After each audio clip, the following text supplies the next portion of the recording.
hemos tomado contacto con un politólogo de las nuevas generaciones, Omar Aguapara, con el que queremos conversar naturalmente sobre las prioridades que debe tener el nuevo gabinete, cuya identidad y cuyo primer ministro conoceremos en pocos instantes. Señor Aguapara, buenos días y bienvenido a RPP.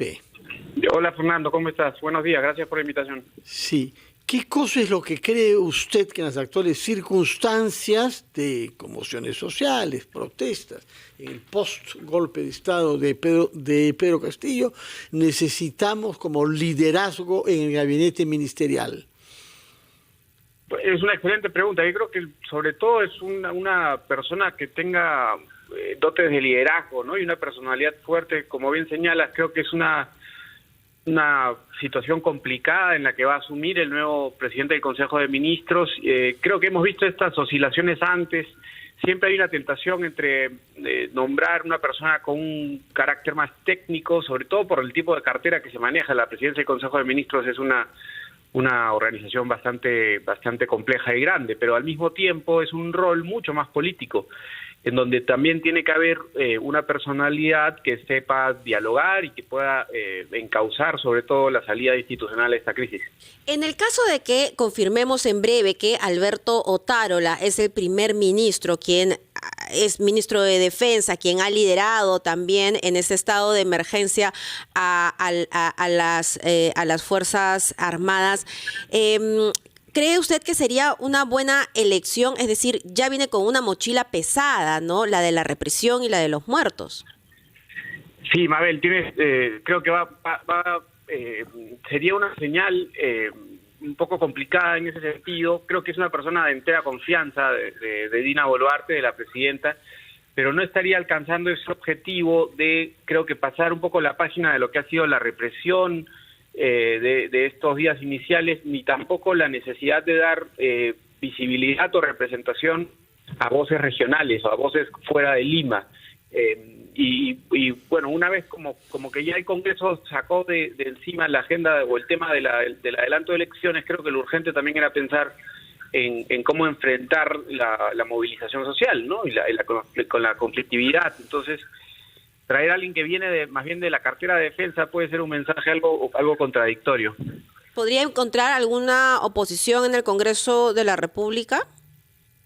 No sé si necesariamente el Congreso, probablemente de las bancadas, las antiguas bancadas oficialistas y las bancadas de izquierda, pero me preocupa sobre todo la reacción que pueda haber en las calles, ¿no? Entre las organizaciones sociales y sobre todo fuera de Lima. De acuerdo. Por otra parte, el día de ayer no hubo felizmente muertos. Hay muchos indicadores de que estamos al menos durante una fase de apaciguamiento de los conflictos sociales. ¿Cómo evalúa usted estas cifras? Fueron momentos muy duros, ¿no? Creo que bajo ningún escenario un gobierno deberíamos, pensando en una crisis, pensar en que hayan fallecido más de 20 peruanos, 28 si no me equivoco. Espero que en verdad sí se hayan calmado un poco las cosas, que ya sobre todo el adelanto de elecciones, si bien no hay una fecha establecida aún, eso puede habiendo sido uno de los temas en agenda principales, que es el adelanto de elecciones, y era lo más factible, esperando que eso también sirva para calmar un poco las cosas, ¿no? Y darle un nuevo momento de oxígeno al sistema con unas eventuales elecciones. En todo caso, ¿cuáles deberían ser los principales puntos en agenda de este nuevo gabinete que se va a conformar en breve? Yo creo que lo urgente es asegurar la calma, ¿no? Que vuelva un poco la calma al país, que bajemos la intensidad de las movilizaciones, que haya un lugar para que se logre expresar otras demandas que probablemente estén contenidas dentro de esta agenda más maximalista. Creo que eso es lo urgente, ¿no? Y pensar de repente un poco en lo que fue el gobierno que se convierta realmente en un gobierno de transición, ahora que ya tenemos los primeros pasos hacia un adelanto de elecciones, pensar que no hay que ser tan ambiciosos, sino más bien asegurar que esta crisis que hemos pasado en las últimas semanas, en los últimos meses, termine con un final relativamente satisfactorio para todas las partes. Transición, dice usted, pero es una transición de 16 meses, es decir, el mismo periodo que ha tomado Pedro Castillo en el mandato, y ya hemos visto lo mucho que se ha hecho o se ha dejado de hacer durante ese lapso. ¿Qué prioridades, más allá de la actual coyuntura, con las dificultades específicas de este momento, qué prioridades cree usted que se podría fijar un gobierno de transición para los próximos 16 meses cuando tenga que asistir a elecciones generales? Porque se va a quedar en el poder todavía hasta fin de julio, ¿no? Eso hace en total 19 meses. Es cierto, es un periodo largo para ser llamado de transición, pero tiene también que ser entendido como lo que fue, ¿no? Como una sucesión ante una crisis constitucional. Y en ese sentido me parece que lo que el país un poco demanda después de este gobierno efímero de Pedro Castillo es recuperar un poco la estabilidad y la predictibilidad, y eso implica, creo, necesariamente también recuperar el funcionamiento del Estado, el manejo de la gestión pública. Creo que hubo unas primeras señales en ese sentido que son un poco más alentadoras de lo que habíamos visto, y creo que eso ayudaría mucho también a que este lapso, a que estos 16 meses por delante terminen de manera feliz, ¿no? O que por lo menos con unas elecciones que bueno, que si es posible incorporar algunas reformas, puedan de repente ofrecer un panorama más alentador. Tal como están las cosas, nos damos cuenta y quedaba claro desde hace mucho tiempo que la inestabilidad no solamente venía por parte del gobierno de Pedro Castillo, sino también por parte del Congreso de la República. Sacado de la ecuación Pedro Castillo, todavía seguimos con un Congreso que es impredecible, ¿no? Y que está tan fraccionado que vela por sus propios intereses. En ese contexto, un inversionista, ¿cómo podría ver a nuestro país en este momento? Porque, si bien lo único que tenemos claro es que las elecciones serán en abril del 2024, no sabemos qué cosa va a pasar en el interín.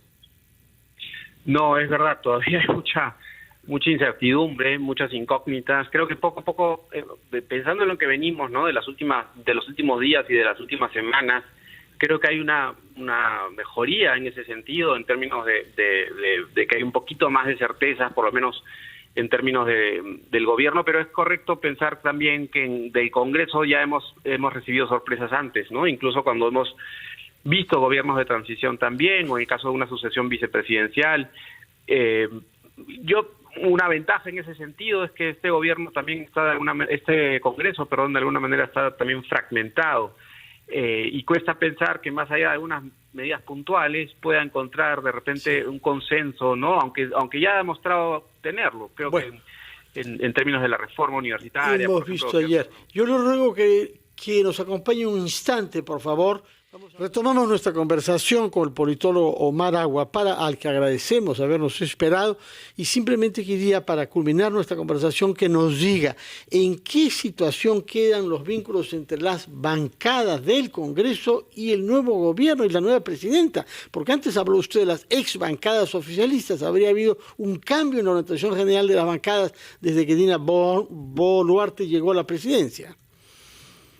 Sí, eso va a ser interesante de ver, porque va a tener que buscar algún tipo de apoyo en el Congreso. No va a poder gobernar sin algún tipo de bancada en el Congreso, y lo que pareciera ser el caso es que dada la enemistad o la salida precipitada que tuvo de Perú Libre, la presidenta probablemente busque y probablemente encuentre también algún tipo de apoyo en las bancadas denominadas de centro, ¿no? En el medio.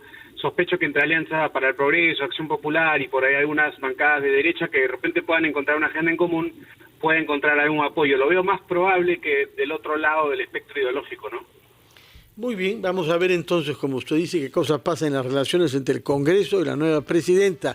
Muchas gracias por sus explicaciones y por su tiempo, doctor Omar Aguapara. Nos vamos a una pausa. Y volvemos a la espera de que se inicie la ceremonia en Palacio de Gobierno para conocer quién será el próximo primer ministro.